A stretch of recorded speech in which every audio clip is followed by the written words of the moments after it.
Just hit the, yeah, and then just scroll, that's all you have to do. Okay, I'd like to call to order the school committee meeting of December 6th. You have before you an agenda with our abbreviated committee. Can I have a motion to approve? So moved. Second. All in favor? Aye.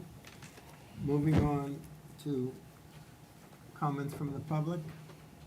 Seeing nothing, we'll move on to superintendent's report. Sure. Good evening, everybody. I'm going to start with safety and security. Over the past 2 weeks, there have been lots of goings-on with safety and security. We had our first safety and security meeting of the year with the Nantucket Police, State Police, Nantucket Fire, and the leadership team last week. The week before Thanksgiving, we held our first lockdown drills in NES and NIS in the last 4 years. And that was important because it had been quite a while since we had those. So it was great. They did a wonderful job. There will be upcoming lockdown drills at the middle and high school in the coming days or weeks as well.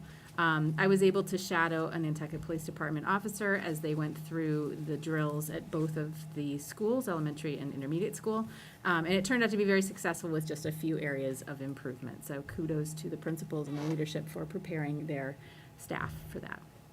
It is really so important that both staff and students go through this experience so that they know how to follow directions and prepare themselves for a lockdown, which includes preparing a classroom, barricading, and preparing students for protocols in being very quiet and how they need to behave during a lockdown. Everybody did an amazing job, and I am sure that we'll see the same for the middle and high school.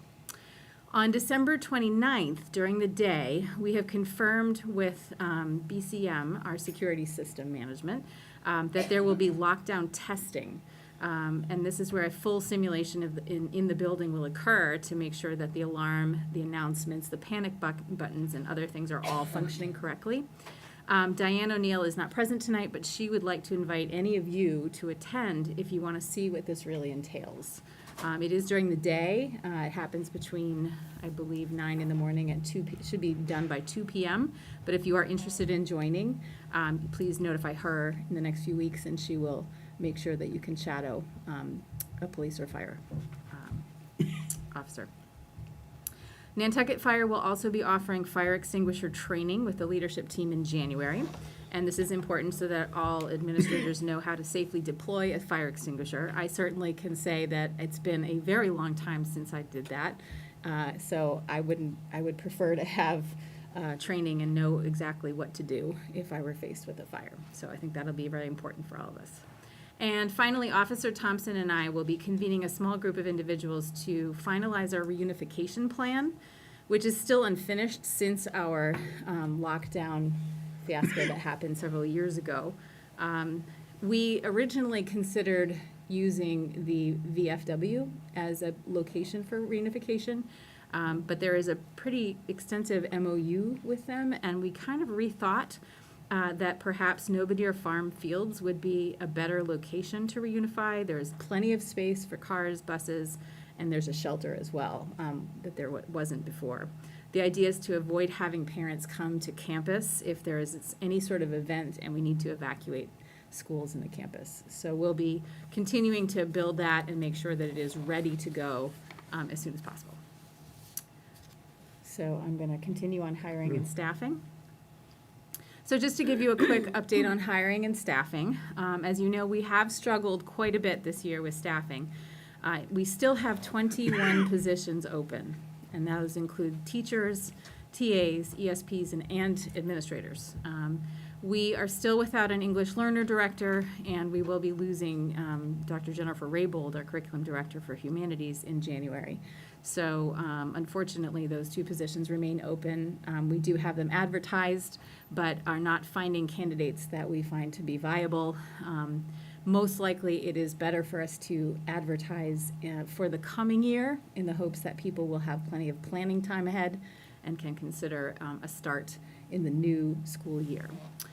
On the good side, some good news to share. We have been able to fill our curriculum ESP position at the central office with Joanna De La Paz. And Joanna started 2 weeks ago and has fit right in to the position and the office. And we are thrilled to have her with us. She is a quick study and has just jumped right into the work. She'll be great at assisting the curriculum directors in central office, filling in for some of the tasks that Amy Gammons once did. So that's great. We also have been able to fill all of our open custodial positions. So at least those 2 pieces of good news are shared with you today. And then enrollment. So if you look at the enrollment sheet in your packet or on your iPad, you will see that we are at 1,724 students with 1 fewer student than last month. This is normal around this time of year. We may see some enrollment coming in after the new year, as that often happens. We know that our middle and high school are dealing with high numbers and large classes, so thinking a little bit ahead about what the future entails, we do see an evening out and even a drop in enrollment in future classes. If you follow along on the at the bottom, you will see that classes between 2nd grade and 7th grade are pretty manageable numbers. So if we don't have a large influx of new students from off-island, I would imagine that we will see some stability in our numbers, and the prospect of needing a new school is a little less likely to come up. So just something to consider as we go forward.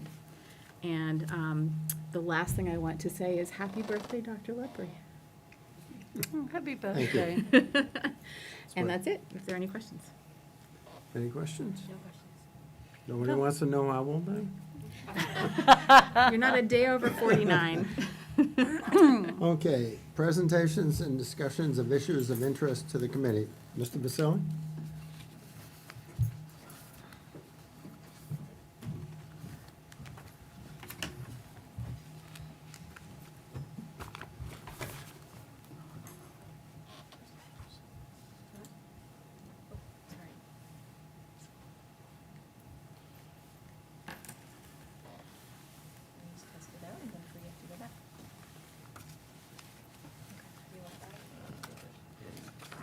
All right, thank you, everybody. My name's Andrew Baselli. I run the Educational Success Program at Nantucket High School. This is our 8th or 9th year of running the program. We moved back into the actual building from the vocational wing this year. We were in what was the boat room, room 112. We moved back to my old classroom, which is 117, the former superintendent's suite. Thank you, Dr. Hallett, for that. Jen, thank you. So what do you actually do? I get this question asked a lot. And so what happens in our program, we just literally are building relationships. We're building self-confidence with our kids. And kids who historically have had limited success in school for years, right? And so what we're doing with them is just getting to know them, talking to them, asking them what they need, where they're finding that their problems are, and then trying to support them in those issues, identifying the strengths that they have while strengthening the weaknesses. I believe in this. I live by this, right? Change our thoughts, change our life. So our thoughts becomes words, our words become actions, actions, habits, habits, characters. I go over this and over this and over this, not necessarily in this verbiage with our kids, but to get them to understand that you're not bad at math. You can write an essay, you can do the reading, and it's just about building the stamina and building the belief in self that you can do it. And once they have a little taste of success, it becomes easier. Whatever the success is, however small, it's celebrated, to try to get them to understand that they themselves are in control of their education, of their future, and really getting them to believe that they can take those next steps. Population of students that I work with right now, I have 39 on the books. That's low for the last couple years. A couple years ago, I think I was almost up to 60. So this year is really manageable. As you can see, we're about 75-25 in terms of kids with an IEP versus kids not. I'm a special ed teacher. So I run study skills classes and run an essentials level biology. In the class, I also am a liaison for about 10 kids with IEPs. And this is the breakdown of students that I work with, 5 seniors. Last year, I had 22 seniors and a very limited number of freshmen. This year, you can see the breakdown of grade 11 seems to be high. And then obviously one freshman answered yes, they are in fact in school.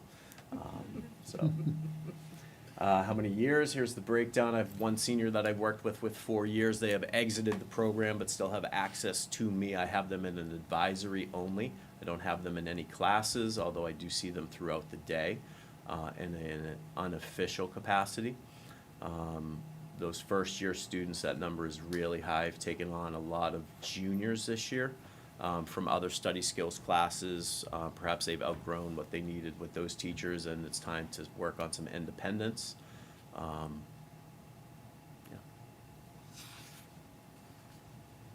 And this is the breakdown of students that are in our classes.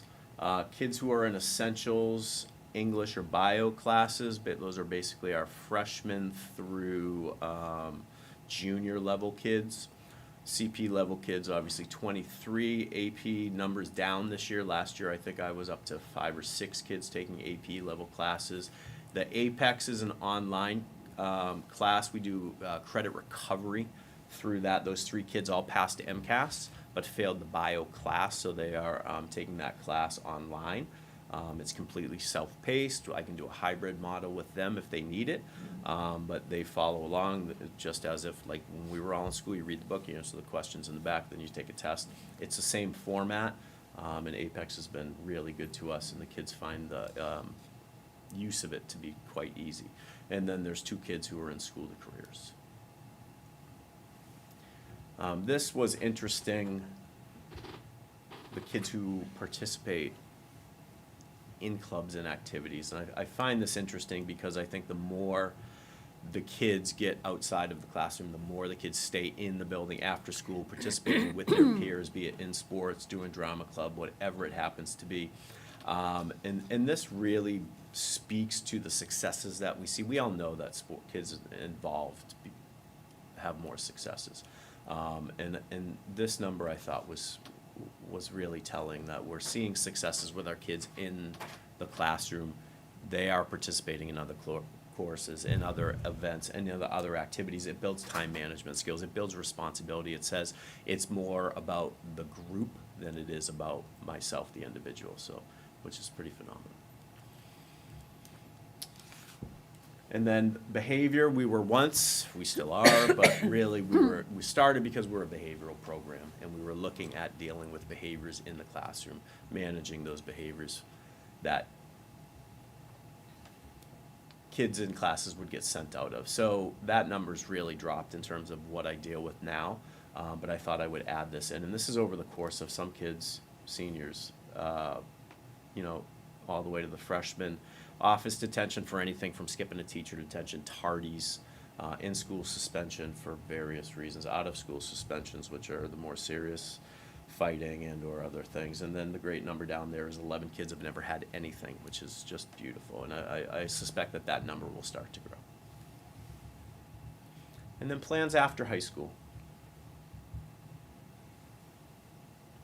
That number, obviously, what we want to see is the trades and college really shooting out there. And the kids who are undecided really haven't decided what they want to do. They've talked about going into a trade school. They're still looking. And this is some of the trajectory of the kids that we work with, is that they're really unsure.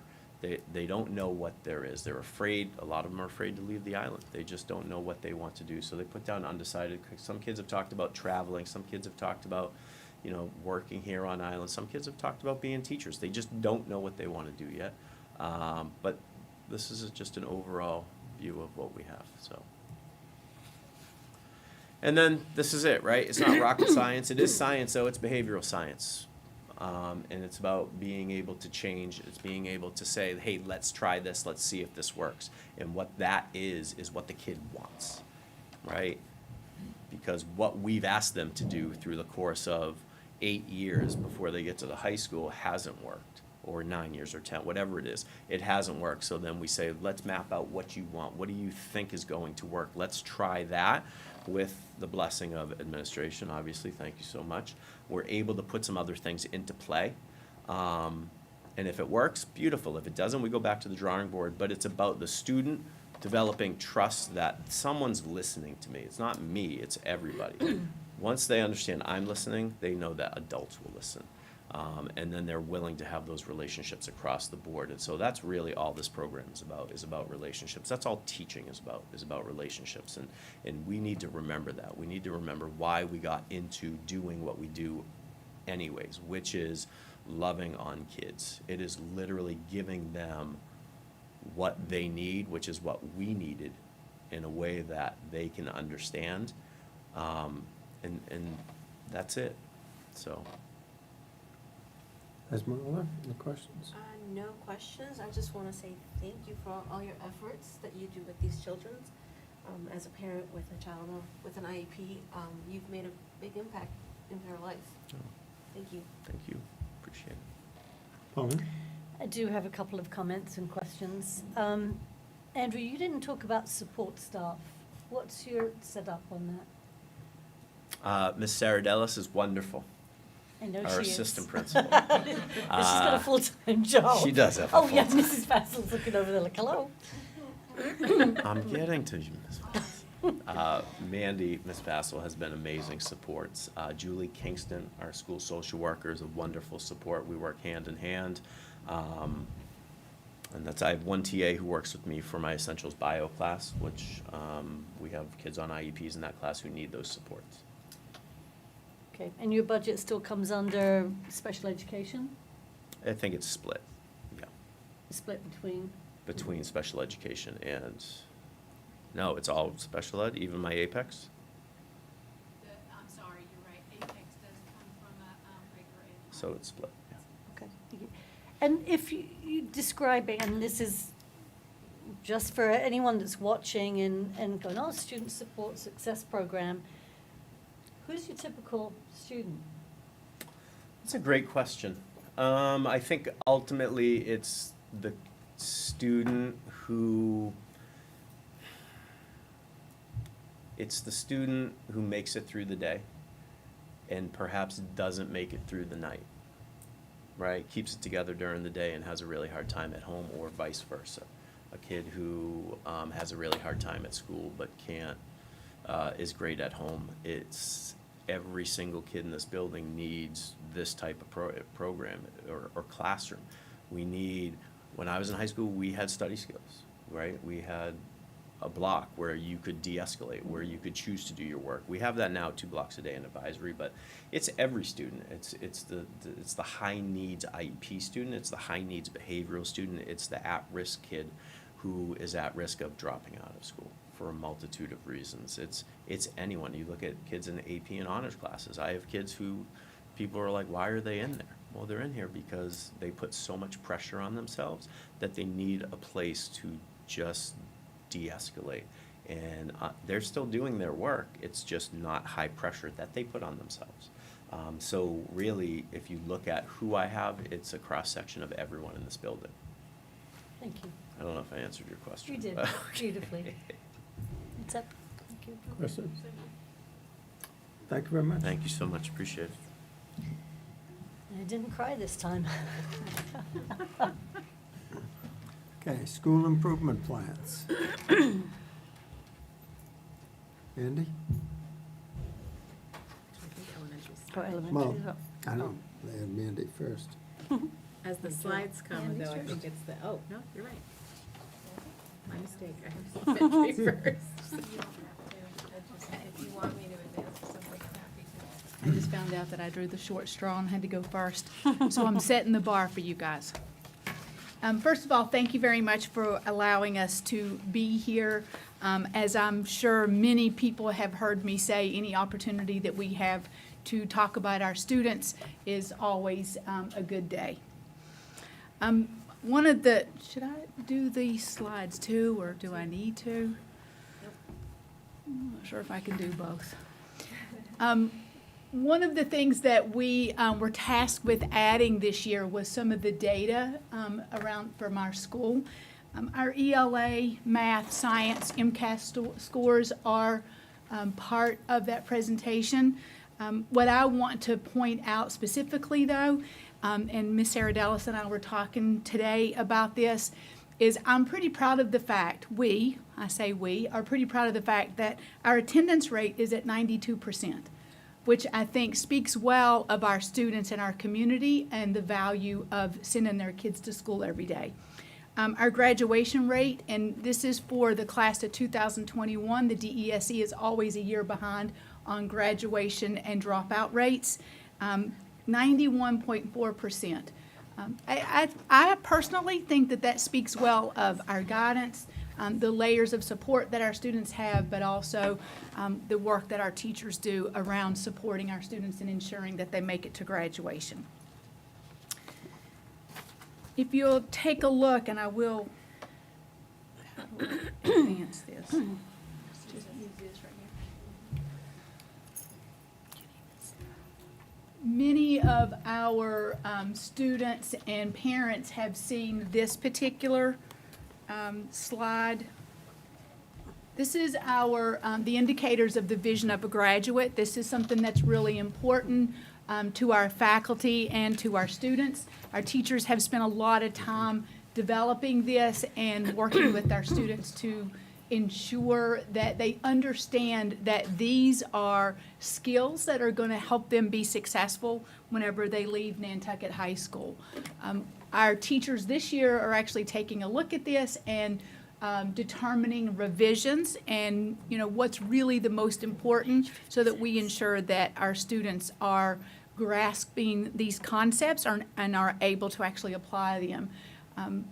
Students are working on a portfolio to show how they are able to apply and utilize these skills, and that they will be sharing through student-led conferences in January. And just to take a look at our school improvement goals quickly. The first goal that we have is around our upcoming NEASC visit. The school had a collaborative conference, what NEASC now calls, it's a different process that they instituted a few years ago. They come in and they take a look at where do we specifically need to make improvements and what can they do to help support that. So in March this school year, we actually have our decennial NEAS visit, and that we will have a team here for 3 days that will be taking a look at the report from our collaborative conference, the growth plan that our teachers came up with, and looking to see where we are in the progress. This is how we maintain our accreditation with NEASC. It is in no way something to be feared or that it's negative for our school. It's really looking at what are we doing well, what do we still need to work on, where are our growth opportunities. For us specifically, one of the big things that we're working on outside of student-led conferences and vision of the graduate are the creation of our UBD units or the continuation of that. This year, we're really taking on adding the UDL, Universal Design for Learning, to our UBD units, because a lot of our teachers, the departments, have the UBD units, but they may not have the UDL aspect to add to that. So that is a district goal that we're working on. Going the wrong way, sorry. Oh, this might be a little problem. I'm going to go by my notes. So that another really primary goal for Ms. Sarah Dallas and I is that we make sure that we are utilizing the MTSS, multi-tiered system of supports for our students. We have worked on this together for the last couple of years. What we are or have set as our team goal this year is that we will be rolling out the referral system for our teachers, something that's easy for them to utilize so that they can refer students that they see are in need of support. We're actually going to be looking at a program that will help teachers to track that and help our MTSS team track those supports and where our students are so that we make sure that they are being supported for their social emotional learning, but also for the academics that they need in order to be successful and matriculate to graduation. Our one of the goals that we have that we've looked at quite a bit is speaking of support, is the support around our L students. This year, Ms. Sarah Dallas and I are really proud of the fact that we've listened to our L teachers and our L students and the families and what our students need. We've added courses this year in math and science, history to help support those students and make sure that they are learning the same concepts and skills as all of our other students. This year, we added a physics teacher, and thank you very much for supporting that in our budget this year. One of the classes that he is teaching is an intro to physics. Not necessarily intended just for L students, but we're seeing some of our L students have a great deal of support. Our L coach, Catherine Norton, was just talking with me last week and was telling me about one of the lessons that they did, and she actually had a student say to her, "I really feel smart for the first time." So I think it's really, it's important that we're continuing to look at these and that we're continuing to find ways that we're supporting those students so that they feel like that they're part of the totality of our school. And then finally, partnerships with our community is one of our goals that's really important. Back in the spring, we held a career fair that was very successful. We have taken students already for college days. There will be another college day up in the spring, and we anticipate another career fair. So we are continuing to build those partnerships. This year, we're really happy that we have a partnership with Egan Maritime, who is providing us with a teacher and is teaching marine science course, and then boat operations will be second semester. So that's a really exciting class, and it's really fun to go and visit and see what they're doing. We also have an agreement with Sustainable Nantucket, where we'll be offering a sustainable agriculture class second semester, because we're trying to bring the horticulture and landscaping back into the school. We are right now working on an MOU that we will be working with the Cottage Hospital for our nursing students so that they can go for clinical work. And ultimately, as we grow our nursing program, students will be able to take the certification test for a CNA. So we're really excited about some of those things. We have some other things on the horizon that we're looking into, like growing our nursing program. I personally, and I'm just going to put this out there just for you to chew on a little bit, would like to see us add a hospitality and marketing program to our vocational unit, because I think that is something that would definitely fit with what's happening on our island. And that's what I have. Esmeralda? No questions, thank you. Thank you. No questions, Mandy, thank you. Thank you. All right, thank you very much. Okay, Mike?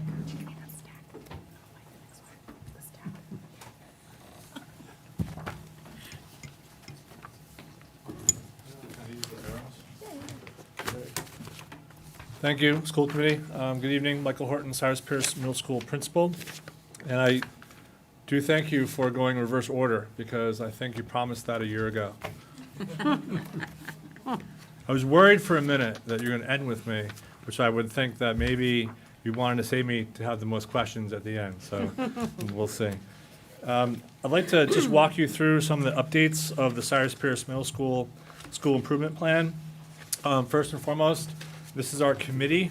This work starts back in the summer in August, and after a couple of months of meetings, I need to thank the parents and the educators and the other assistant principals, Adrian and Tracy, for the input, for the development and growth of this document. Then it's presented to staff, and staff has some time to feedback and give us some constructive criticism before we put it into a final draft. The Nantucket Public Schools vision, mission, core values, you'll see in all of our documents. The Nantucket Public Schools strategic objectives, funneling from the district improvement plan, will be consistent in all four documents. That has not changed in the past year. The message from the CPS administration, I'll draw your attention that through Dr. Hallett's request, we added the data from MCAS from last spring 2022. This is modeled after the NIS format, so I thank NIS for sharing or loaning their format to our different percentages of students who met or exceeded the target expectations, as well as the growth percentiles. If you look through the message, you will note that there was definitely that statewide COVID dip, and we are not back to where we were at pre-COVID levels back in 2019. But there were some places to celebrate some success, most notably in grade 8 science, where I think that's meeting or exceeding 45%. That's actually above the state average, as well as the mean scaled score was actually above the state average. So that was wonderful to see. That's a testament to cumulative science. Science is only tested in grades 5 and 8, and then high school students have a choice of the subject. Generally, we move students to take biology in grade 9. So, there's definitely some things to celebrate and that are going on here. I also want to point out, as I've done years ago, is when you see our growth percentiles, 45%, 49%, 48%, we're just below that middle area. We're still slightly in the bottom half if you think about comparing students across the state who are in the same place the previous year. One of my personal goals has always been, let's get in the top half. Let's get in the top half and then look for the next step from there. Also added in here was the MAP assessment data from this fall. You'll see it's pretty close to some of the norm scaled scores in many places. Some places were ahead, some places that were behind. So this was a new addition to the CPS School Improvement Plan this year, this edition. In terms of the goals, and this, I see this as a slightly older version, which is great actually, because it has in highlighted yellow where the changes and updates are. I also model this after NIS. The District Improvement Plan Strategic Initiative 1.1, that did not change. This is our first primary focus, to use data to inform instruction. And I noticed that NIS had it not only with academics and MAP benchmark scores, but also for social emotional, the DESA fall screener, and looking for a 25% increase in social emotional competencies when measured again in the spring. So that CPS goal number 2 was actually its separate goal, and I moved it up to be part of what I would consider a data goal, which is all part of goal number 1. I'll explain what that kind of opened things up for in a couple seconds. Let's see, moving on, this second goal, sorry, I'm gonna have to bounce around with my notes as well. The District Strategic Initiative Goal 2.1 did not change. That is rolled forward for the past 2 years. But let's see here. The second part there, the continued work with Katie Novak that Mandy Vassal also referenced. One of the things we've been working on in those middle boxes is that we are asking teachers to post the course syllabuses or syllabi. I looked it up. Either is actually correct. I went with syllabuses because I just prefer syllabuses. As well as getting back to documenting and housing units in the Understanding by Design, or UBD, framework. That was an addition here to this goal, but this is an ongoing initiative.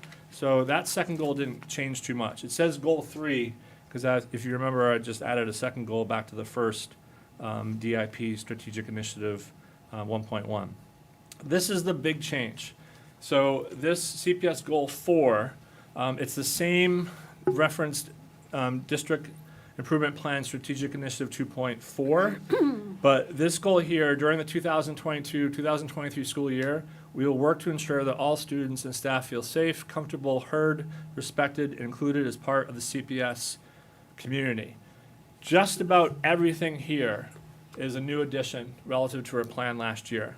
A lot of this refers back to the presentation you saw in August when the leadership team returned from the MSAA leadership conference, and we talked a lot about culture and climate. So you'll see that one of the big steps here is the CPS Culture and Climate Committee. There's still some work here relative to trails, so that's kind of where that DESA screener piece was before, but I moved it to goal number 1. This focuses a lot on improving the culture and climate at the Cyrus Pierce Middle School. We've got our student council back up and running. We don't have a set student dance yet. We're hoping to get one soon, probably not before Christmas, but maybe in January. At one point, I used to think you could measure the health of the school based upon the number of student dances you have over the 8-10 months of the school year. It's something that I believe in. It's something that I'd like to see students interact socially after hours in a safe environment on the school grounds or at a facility at no cost to the district, if you're watching. The Student Conduct Committee is the one thing that I have not been able to get off the ground yet. There are other schools that have a council or a board that would review conduct incidents and work together with administration before determining the final consequence. It could be made up of staff members, of administrators, and even students where appropriate. None of these ideas are that new. A lot of them that we learned about were from the summer MSAA conference. Have not been able to get that off the ground just yet, but that is something that we're working on. And then last but not least, the final goal, not many changes here. It's still the same district strategic plan initiative 1.3. It is the same goal that Manny referenced, the multi-tiered system of support. And the biggest change here is that we are expanding. Look at the last bullet in the first row in the middle section. We're looking at the attendance of our free evening tutoring sessions that just started this month, Tuesday and Thursday nights here in the CPS library. So there actually should be someone right now from 5 to 7 in the CPS library working with students. And we've added Saturday mornings. We experimented with Saturday morning detentions last year. We probably had 4 students total who were eligible and qualified for Saturday morning detentions. The plan there is to add more time instead of removing kids from school. So avoiding out-of-school suspension to work towards meeting together on a kind of a half day, a 6th school day, if you will, on a Saturday morning. It's also a time, though, that we can reach out to provide different levels of support. We have 5 people who have been recommended to be the tutors, so it's a much larger team than we had last year. I'm excited about that. And then the last thing is Dr. Hallett recommended that leadership team members join a K. Novak MTS course. This is in addition to the work that we've consulted and hired Katie Novak and her company for. So this is a subset, kind of a focus or a PD within a larger PD. And as a group, we've been meeting remotely, and together we've actually been finishing the assignments and submitting them collectively as a group. So that's been a good, valuable experience, and it should trickle down to the work that's being done within the middle school. Just wanted to point out all of the changes and updates. Otherwise, these are the same 4 district improvement plan goals from last year. A couple of things we added, but for the most part, this plan is very similar to what I presented a year ago. No questions, thank you. Just one question. I'm a little confused on, I was trying to follow you with Saturday detention. So Saturday detention, the students coming in on Saturdays are getting tutored rather than having out-of-school suspension and then so you've got teachers teaching? Yeah, it's those or not covering that? not necessarily the same time. I'm sorry if I kind of combine those purposes together. We have staff available to supervise students who come to an extra half day of school on a Saturday morning for a couple different reasons. Okay. One reason could be a disciplinary reason, because they've skipped teacher detention, they've skipped office detention. The next typically could be in school. In school is very hard to manage within the school day. So let's not pull the students out of the classes, let's use the Saturday mornings. Or they keep getting in trouble for the same thing over and over again. We have some students who have been tardy 25, 30 times out of the first 60 days of the school year. They're serving office detentions every 5 times. We need something else. So they may be recommended for a more supervision disciplinary reason. But in working with some parents and trying to invite parents towards the end of this term for students to come for extra help on Tuesday or Thursday night, if that's not a good time, 5 to 7, but Saturday morning 9 to 12 works better, we have the capacity to, at the same time of having this group over here for a disciplinary reason, for a group over here to being for an extra help reason. So it's simultaneous but separate. Gotcha. But, you know, if a kid is in Saturday morning detention for 3 hours, I'd hope that that person would be working on some of their schoolwork or homework or reading. Right. And heaven forbid if the person supervising actually answers a question for them, but, you know, they are there for more for disciplinary reasons. Gotcha. Okay, thanks, Michael. No questions. I just think the Saturday morning detention is a really good idea. The Student Conduct Committee, how would you interject students when you're dealing with perhaps privileged information?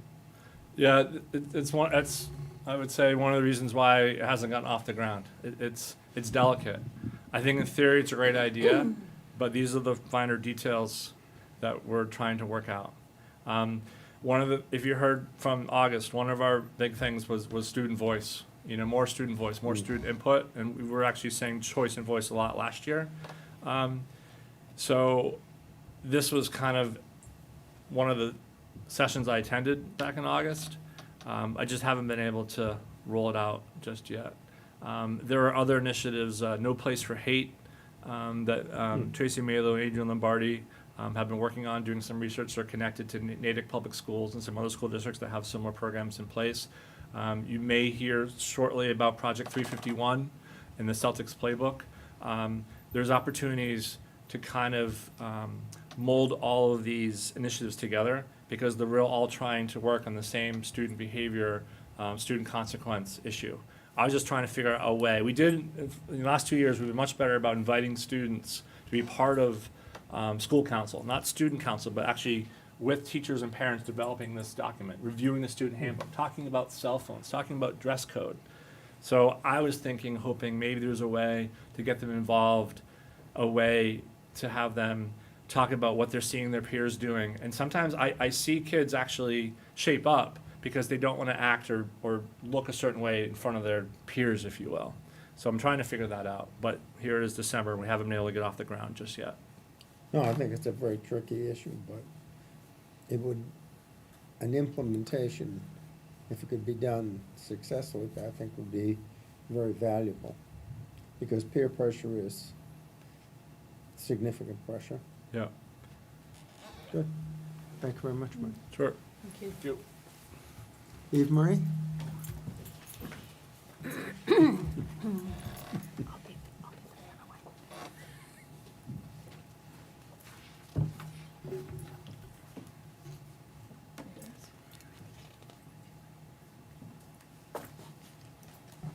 A little shorter than Mike was. Hi, my name is Eve Marie McNeil. I'm the principal of Nantucket Intermediate School, grades 3, 4, and 5. And this is our school improvement plan. And we have made some adjustments to it because what we did this year as a leadership team was we looked at our district improvement plan and made adjustments and tweaks to that, realizing that the work was ambitious and we needed time to approach that work. And so then we, in turn, made the adjustments to our NIS school improvement plan. These are the folks that were instrumental in developing our school improvement plan, but they weren't the only people involved. In addition to our school council, all of our staff members had opportunity to go through our school improvement plan, make suggestions, ask questions, and they did. So that was very helpful as well. Mike already went through these pages with you. They are the same for all of us. Here you'll find our message from Donna Johnson and I to everyone, and you'll see some of our data. And Mike shared a little bit more of information about what that data means, just so that you're aware with regard to the growth percentiles. Typical growth for the state is between 40 and 60%. That's the what's expected. So it's good news. Anything above 40% is great news with regard to growing our kids. And then we have our mapped benchmark data, which similarly to CPS, it's very closely aligned with the expected norms, or the achieved norms, I should say. And then we go on this page. I'm just wondering if I can make it go a little bit further. There we go. What's new here is our entire school got involved with revisiting our whole school rules. This is a responsive classroom practice and a responsive classroom school. It starts in the classrooms. Every classroom comes up with rules for the classroom, and then grade levels meet and come up with grade level students, representatives come up with grade level rules, and they have a whole grade level meeting, and then delegates are chosen and take their grade level rules with them to a meeting, and then we have several meetings to kind of merge all of their thinking together to come up with what our school-wide rules are. So we're excited to have these new student-driven and every stakeholder involved NIS rules. And these are the things that we value. So those are new.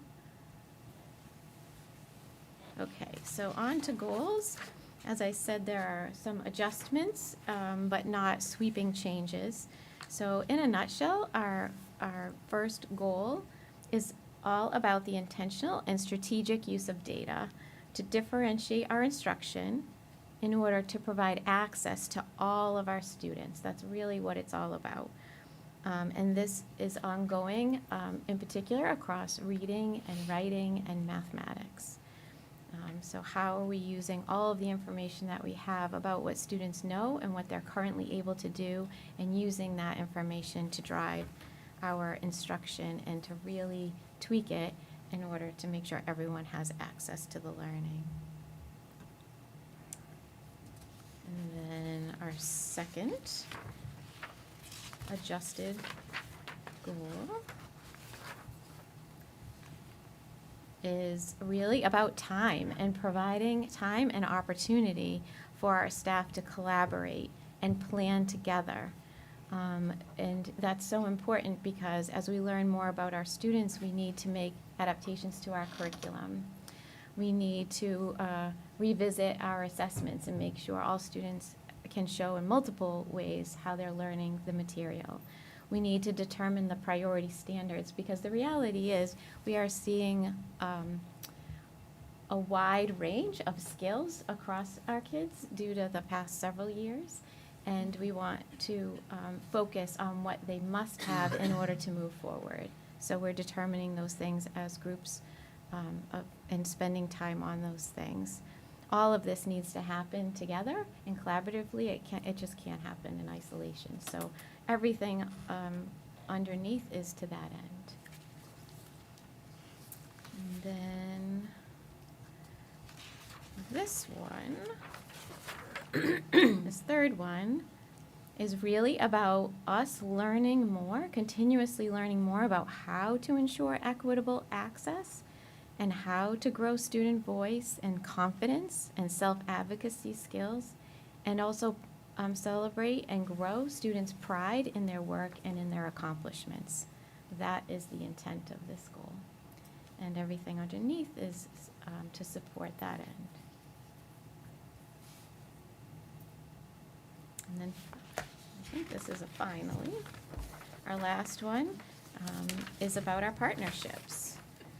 We want to ensure that all of our families can easily partner with us and that they feel valued. That's the biggest intent. And we've worked really hard on sending out communications, not just via email with translation, but also using the Remind app, which has been a gift because a lot of people appreciate text messaging, and it allows us to send messages out and communications out and have two-way communications between teachers and parents in the preferred language. And everybody is now, I think, on board with using the Some More newsletter, online Some More newsletter, which is able to be translated in so many languages. The recipient gets to select what language they would like to read, all about what their children are learning about in school and how they can partner with us. And so everything underneath is about how we're trying hard to include it and value all of our families. So that's it in a nutshell. I know you have this, so do you have any questions about anything within? No questions, thank you. Pauline? I don't have any questions. Thank you. Marie. Good. Okay, Thank you thank very you. much. Thank you. Okay, Kim?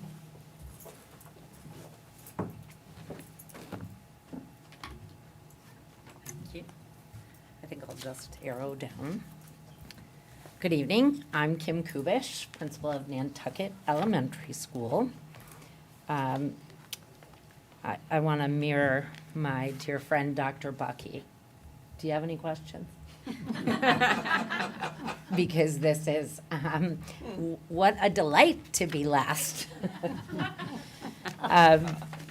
So if you look, I will say some of the same things as my colleagues. This is our team, our school council team, and they certainly played a vital role in helping to review the school improvement plan.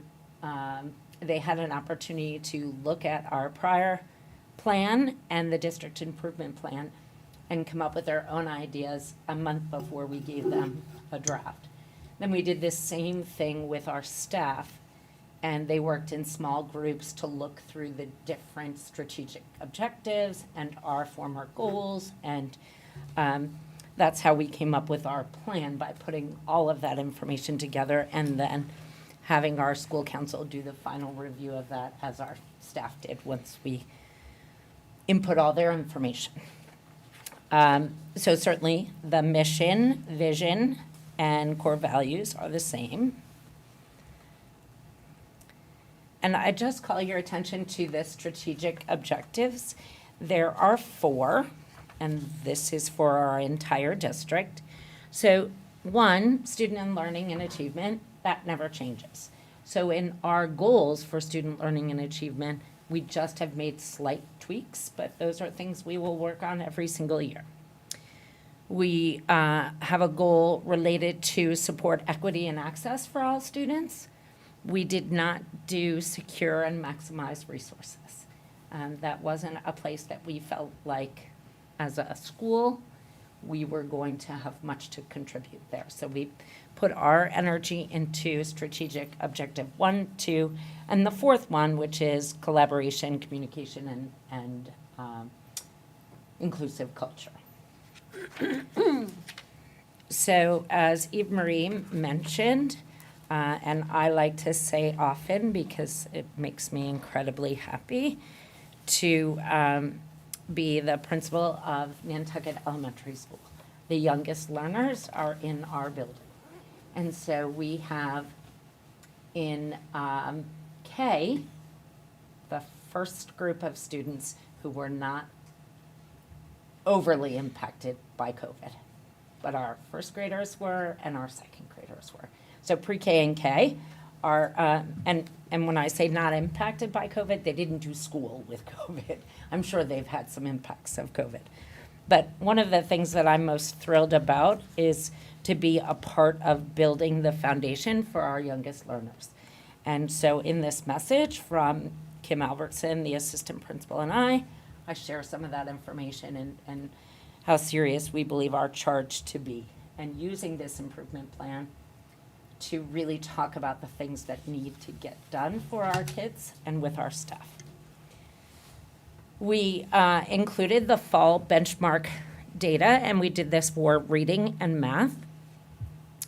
There are some things in the MAP administration that are new. So the kindergartners took this, all of our students take it 3 times a year, but our kindergartners took this for the first time in September using iPads. And so that is kind of a new tool for our kindergartners. So we do believe there is some margin for error in our scores there, but we are anxious to do this again in January and see how our students do, because we do start to build experiences with iPads for students, but proctoring that exam with kindergartners in September is super fun. Super fun. There's a lot of, whoa, you went too fast. Whoa, go backwards. Whoa, hey, let me turn that back on. So it is very entertaining, needless to say. But we did get some really, some interesting information. And as you'll see in our Improving Student Achievement alignment, we are doing purposeful data collection and analysis. And we are really excited at the work that our teachers are doing with this data that we talk about weekly in collaborative PLC groups, professional learning community groups, and it's the grade level or the department level. And we are looking at, through the professional development we've been receiving and through what the data is telling us, ways to collaborate with each other to share ideas to help support all the differentiated needs of our kids. I'll give you a quick example. We're working on, we've had professional development in Math Workshop, the model for Math Workshop, which does include some activities for students to be doing when they're not in a small group with the teacher. And we want it to be purposeful and we want it to be differentiated. So 2 of our kindergarten teachers most recently each brought 2 different types of games for the standard they were working on to share with the other 5 kindergarten teachers. So now each of those teachers had 4 games to use during Math Workshop time. And that's what we really love happening in our PLCs, because we're using that information to create purposeful work for students to do and then share it with each other. So you'll see all of those points. So some of these things, honestly, are similar to what we've had in years past, but we've included the different professional development and different things that we are trying or working on. We've been modifying pacing maps. We set that up every year in September, and we are tweaking that all year long. There has been a great deal of professional development this year. We need the PLC to enable each of our teachers to share what they're learning, and also to have that time to really practice what you've learned or implement what you've learned or build tools based on what you've learned. So they do that certainly on Wednesdays during EWG time and during their PLCs. See, it's hard to move the screen and forget my notes. So as I said in the first one, it was using data, growing teacher pedagogy, and then working collaboratively to support each other, teachers doing that work. That was our first strategic objective. In this second one, this has to do with supporting equity and access. So one of the things that's really important to us this year, and it's in alignment with our data analysis, there's lots of overlap in our objectives, is we are doing social emotional learning teaching once a week in every classroom. And we did start that in years past. There is a very clear scope and sequence that they follow to do that teaching, and we call that SEL Tier 1 instruction.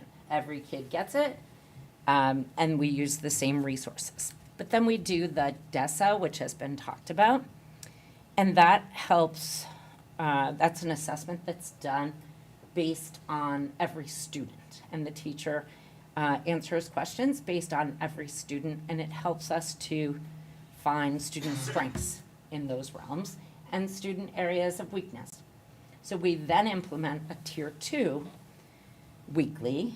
Students who have been flagged in the DESA for having areas of concern, for instance, they will have a differentiated group that meets once a week to practice skills to help support that area of challenge for them.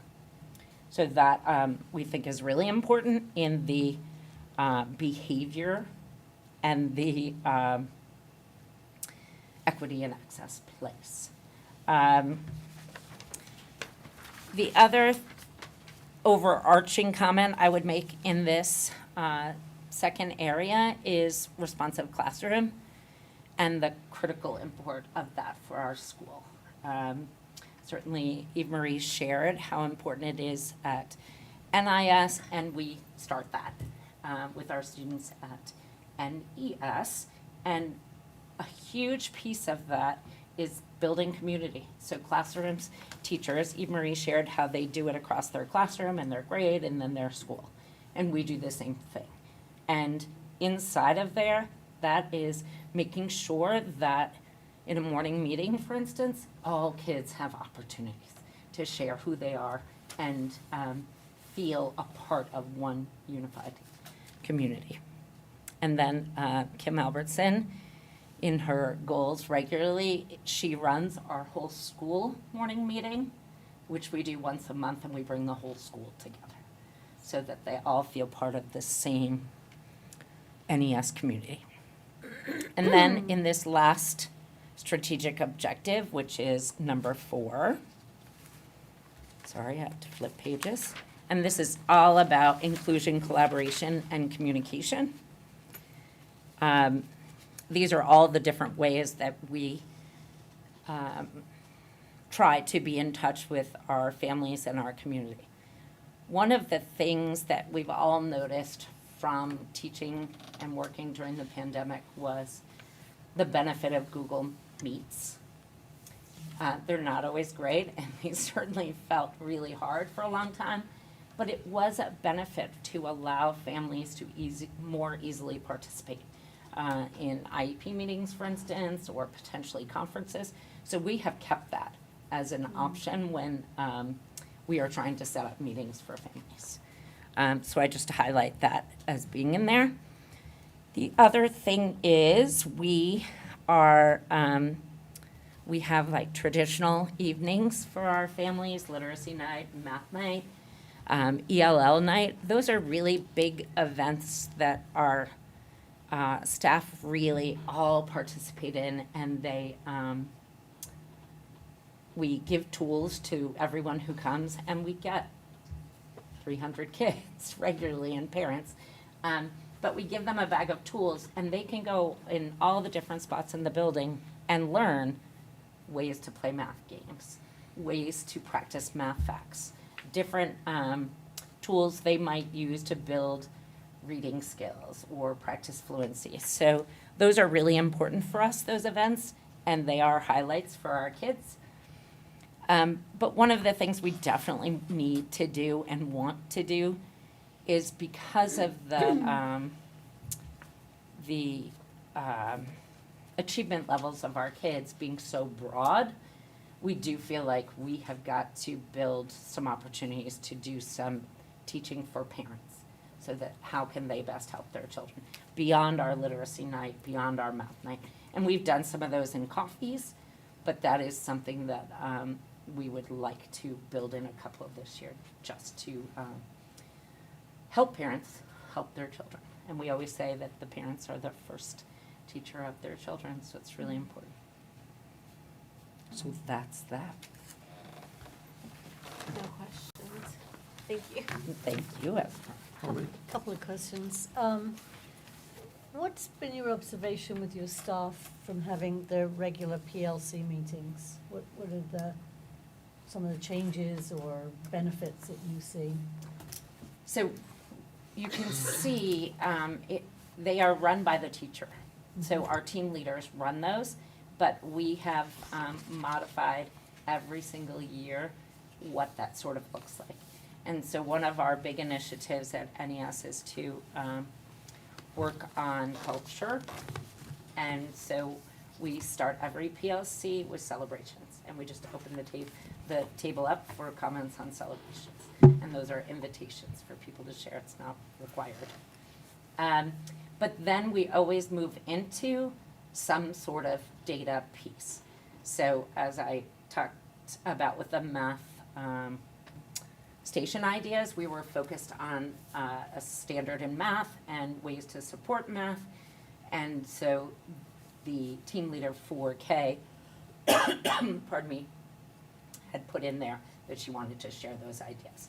In a second grade PLC recently, the second grade teacher taught everyone at the table how to play a different card game. They are, I'm trying to think of the right way to say this. It's really important for me. I want to be a part of those meetings so that I can hear what the teachers are saying, offer input, answer questions, learn from them. And so PLCs are really important for me. I love that what we've started to see this year of the sharing of those strategies, because that is the ultimate goal, but it took a few years to get to that place of doing it. So I think it just requires more time. Our staff don't always love it, but then other times they do. And what happens is it's a planning period, really. So that's the way we use that. So we want it to feel better for them, but sometimes it's great and other times they're not as thrilled. Thank you for that honesty. That's a very honest answer. Just two more things. Have you always done the weekly student support meetings? And if not, are you finding that you're catching more things earlier, or has it always been that way? So that is a PLC with our student support team. So that's guidance counselors and our social worker. So we've always had a weekly meeting with them. And that is often where we share things that are popping up, kids that we're worried about, or situations that we're worried could cause worry or difficulty. So we've always had that. The other piece is the strategic sort of tier 2 groups for students. That has happened because of DESA. We definitely did it last year. And we're doing it again this year. And DESA was new to us last year. So I like that because it is really targeting very specific skills with kids who need that practice. Definitely we saw things cropping up, and we were here last year talking to you about behaviors that we had not seen before but knew they were directly connected to the pandemic. So I don't know that we're seeing new things necessarily. I think we're seeing things that we've probably gone through before with older students, and we're just back revisiting that. But that has also been our SEL teachers. They'll both be new this year, but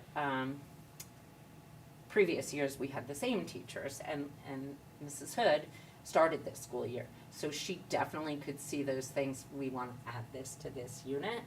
They do try to be responsive to whatever may be going on and add that to the different lessons across the year. Does that make sense? It does. Yeah, thank you. Yeah. Last question, $1,000 question. Oh. What's the secret, or do you survey the parents as to how you're getting 300 kids in after school to have the special events? Because that's fabulous. I mean, that's Yep. just amazing. If you come to our school, we do a morning meeting, either the day before or the day of literacy night. We have some teachers who enjoy putting on costumes, and they do that and walk around during the day. We have the posters up. I do paste messages for 2 or 3 nights in a row before the event. We send the flyer in the backpack and through Aspen, and we talk about it. And so the kids, I'm sure, that you can probably attest to this, that you get beat up by your children. We gotta go, it's literacy night, we gotta go, we gotta get there. It's really been, and hard during the pandemic when we couldn't do it. Right. So we're thrilled to have it back because it does make you feel great as an educator when the parents are walking out the door and they're Yeah. saying, this was amazing. I love the chance to meet with my daughter's teacher from last year and they taught us something new and this was really good. Thanks so much. Thanks for doing this. So we are just incredibly grateful to our staff who jump in and they love it as much as the kids. Yeah. So, All right, thank you, Kim. are you writing the check for the $1,000 now? Yeah, yes, Okay, it's in the mail. great. Great. Thank you very much, Kim. Thank you, Kim. Okay. Introduction to vocal and EWIS. Yes. Dana?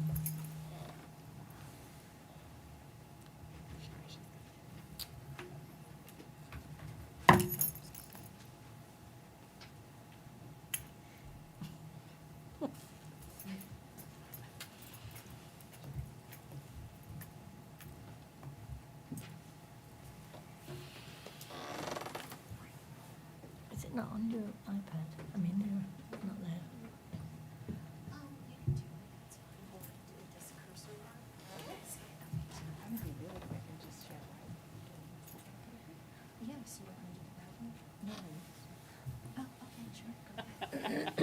Okay, so I am just here to kind of introduce Sherry. She's going to be running through this PowerPoint with you, but I wanted to explain why we're giving you a very, very brief introduction to these two data points and not sharing any data with you. So we have two new data points to us. They have been in existence at the Department of Education for a couple of years, but nothing that has been a real push to present them until now. And I think a lot of this did come from our pandemic years. And there are two things that are really important, especially around our culture and climate information that we are collecting and that we are using to determine what our students' needs are and the supports we can put in place. One of them is called the Views of Climate and Learning Survey, which is called VOCAL, if you put it together in its nice little acronym. And the other is the Early Warning Indicator System. So these are two data points, like I said, that we are learning about. I asked Sherry to do a little research on them and to determine what we could share with you. So this is really a very introductory, precursory look at these two systems. She's going to kind of go through this and explain what they entail, and then we hopefully will be able to present it to you next year with stronger data. They both come out around the time that MCAS comes out. So that's all. Thank you very much. I'm going to go back to Okay, thank you. Good evening. So as Dr. Hallett introduced, Views of Climate and Learning and Early Warning Indicator Systems are two data points that we can start to use in planning for the 23-24 school year. So in looking at VOCAL, the Views of Climate and Learning, what it does is it measures the students' views of their school climate. And this data is gathered through the MCAS testing. There are a series of questions that students are asked at the end of their MCAS test, and that is where we get this information from. And it's focused on the 5 core SEL competencies, which are self-awareness, self-management, social awareness, relationship skills, and responsible decision-making. All things that students in grades K through 12 are receiving instruction in through their SEL lessons that they have. So what does VOCAL tell us? It is telling us how students are viewing the 3 dimensions of the 9 topic areas of their school climate. So we're really looking at the engagement dimension, the environment dimension, and the safety dimension. And this is a self-reported survey measuring all of these 3 dimensions that are broken down into an additional 9 dimensions, which you can see up on the screen. There are overlaps within these dimensions and domains. For example, the engagement domain focuses on whether students feel their teachers foster a caring, supportive, and academically challenging environment for students. The environment dimension focuses on whether the student personally feels the classroom instruction and environment is supportive, engaging, and challenging. And the mental health environment asks students if they feel there are effective resources at the school to support their emotional safety and whether teachers help students learn coping skills and if the student personally feels emotionally secure in the school. The topics and domains are all related to each other, but measure different aspects of the classroom and overall school climate. And so here's a sample of some of the topics that we're looking at within each of these three categories. So, for example, students might be asked, in my academic classes, students wrestle with problems that don't have an obvious answer. This really is focusing on how engaged are the students. When we're looking at the environment topic, the students are given multiple opportunities to show that they have mastered classwork. These are all things that are school culture. And then when we're looking at the safety topic, how safe do students feel while they're in school? If they're feeling that they're being bullied, are teachers, students, and the principal working together to prevent this or stop this from occurring? All things that this data that we're going to be able to gather from MCAS will help us in making changes. So in understanding students' views of their school culture and climate and addressing their identified areas of concern, it will help to improve overall student learning as well as the school culture. And then the second piece of data that we're going to be looking at is the early warning indicator system. And EWIS is developed by DESA, the Department of Education, by looking at actual outcomes of students who have already graduated from Massachusetts schools. So they're looking at statistics. They're looking at what was the graduation rate, what were some of the bumps in the road that student had, what were their attendance rates, what were their MCAS scores, among many, many other factors. Were these students special education students? Socioeconomic levels, ethnic levels. So they're looking at a lot of data that they're compiling that we then as educators can come back and look at some of the leading causes of academic risks and develop supports to help students be successful, as well as identify these high-risk students and develop tiered levels of support. And then in regard to timelines, we will be getting the most recent data for vocal in late June, early July. So that gives us the summer to really prepare for the fall of 2023 for our new students that will be coming. And the same thing with EWIS, we'll be getting that data in early mid-September, which will support some of the changes that we need to implement for the fall of 2023. Okay. No questions, thank you. Just a comment. I think the idea of collecting this information is of great value. And I know this isn't your decision, but I just think doing a survey when a student's just finished a very strenuous standardized test. We agree. Is I thought the the most same thing. craziest time.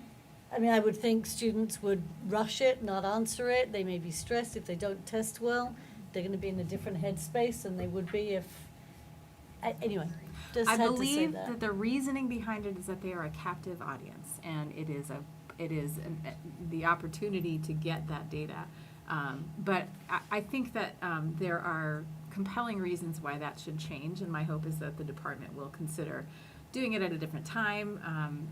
I don't know how and when that could happen, but I'm hoping that they're looking at that. And Yeah, continue. be interesting to see when it comes back.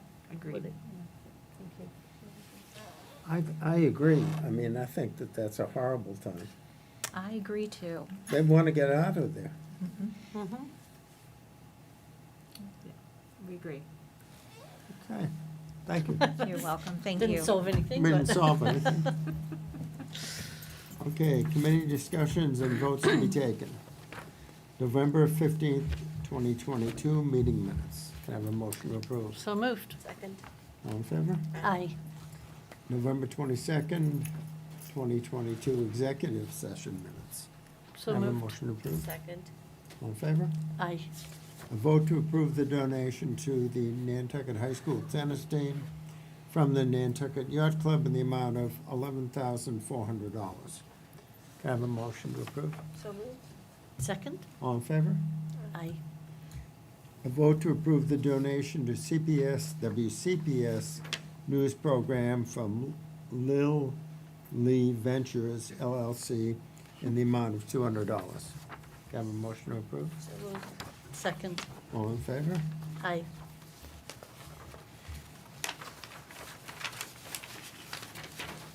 A vote to approve the donation to WCPS news program from Dreadlock Holidays, Inc. in the amount of $200. Can I have So a motion to moved. approve? Second. All in favor? Aye. A vote to approve the fundraising check in the amount of $1,871.28 to NIS from Hayward Photography, Inc. So Have a moved. motion. Second. All in favor? Aye. A vote to approve the fundraising check in the amount of $2,428.61 to NES from Hayward Photography, Inc. So moved. Second. All in favor? Aye. A vote to approve the anonymous donation of Nantucket by Nature DVDs to NPS students. So moved. Second. All in favor? Aye. Transfers and invoices. Have a motion to So approve. moved. Second. All in favor? Aye. Okay, subcommittee workshops, subcommittee work groups. Nothing from me. I will speak on behalf of the two school committee members who are not present. Negotiations continue. We have begun some serious conversations in the hopes that we can continue to move forward. So we have dates going forward for probably four different weeks in the future. Also, with regard to policy, I would like to convene the policy subcommittee to address K policies. It's a very small section and doesn't require a lot of work, but I would like to get a head start on the next section, which are the Ls, so that we can catch up. I've realized that we were on a 3-year cycle with policies, but the recommendation is really a 2-year cycle. So we're going to need to speed ourselves up a little bit and review policies a little more regularly. We may have a few policies to bring into play that can affect things such as graduation requirements around coursework needed. So I might like to bring those to the committee, and then we'll see if we can bring those in.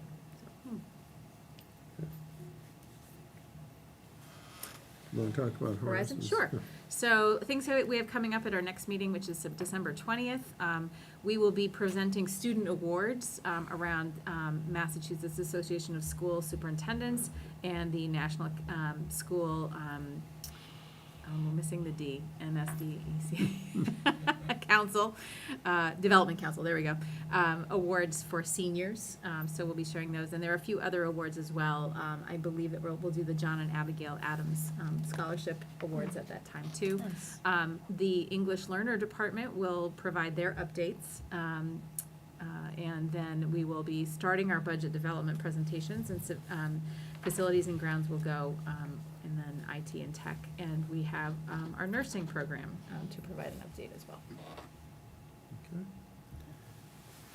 From the students. Yeah, we have the Accidentals and Naturals a cappella group at the high school had a lot of performances this weekend. We did the Holiday House Tour, the Friends of Nantucket Public Schools Holiday House Tour at the Whaling Museum. We performed at Fusaro's Restaurant, and then the day after Thanksgiving at the tree lighting, we performed for President Biden, which was very fun. And then we had some other private events we were hired for, which was great. Also for the Accidentals and Naturals, we have our big fundraiser, the Dessert Cabaret, next Monday, the 12th. We have one at 6 and one at 7:30, and tickets for that should be purchased before at the front office of the high school. And then just a little something about the middle school. They have their band and chorus concert tomorrow night at 7. And then same thing with the high school band and chorus next Wednesday at 6. Winter sports are going on. They actually have some of their first games this weekend, I believe. And there were fall sports awards last night. And then auditions for the spring musical happened yesterday and today, so callbacks will be soon, and we'll be able to get that going after holiday break. And then December Delight, the seniors' big fundraiser, is this Saturday from 9 to 3 at the school. So that can be a good time for everybody to get their Christmas shopping done and help support the senior class. And then the Best Buddies chapter, Nantucket chapter, will host their holiday activities this month. And then I just wanted to acknowledge Mrs. Vassal told me that there were 2 teachers from Nantucket High School that received mini grants from Cape Cod 5, Miss Douglas and Miss Townsend. That's it. Thank Great. you. Thank you. Thank you. Anything else? Do I have a motion to adjourn? So moved. I'll second that. All in favor? Aye. Good. So how did you find these? These are the work of the devil. I don't know what I thought I applied for that. No, I didn't. Esmeralda.